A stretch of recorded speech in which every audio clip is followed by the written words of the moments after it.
Welcome to the Learning Pines YouTube. We hope this video helps. You start by preparing a Rust project and the exact crates you need.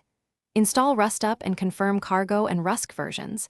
Add image, WinIt, and a GPU backend like WGPU or Glium so you can capture and display pixels.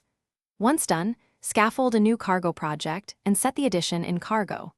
TOML.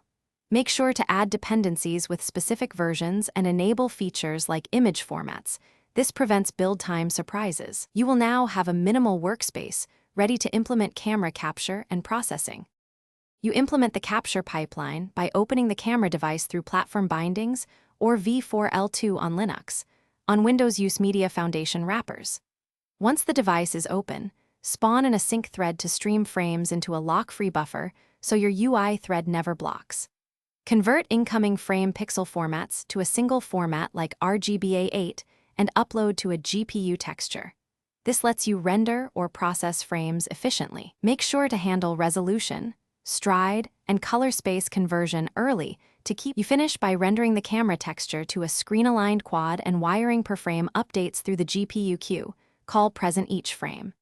Add interactive controls for exposure and focus by exposing device controls where supported or implement software fallbacks. Once done, profile latency. Reduce copies, use mapped buffers, and prefer single producer, single consumer queues. If things freeze, check thread locks, buffer capacity, and OS permissions. Often the issue is a blocking read or wrong stride causing corrupted frames. Thanks for watching.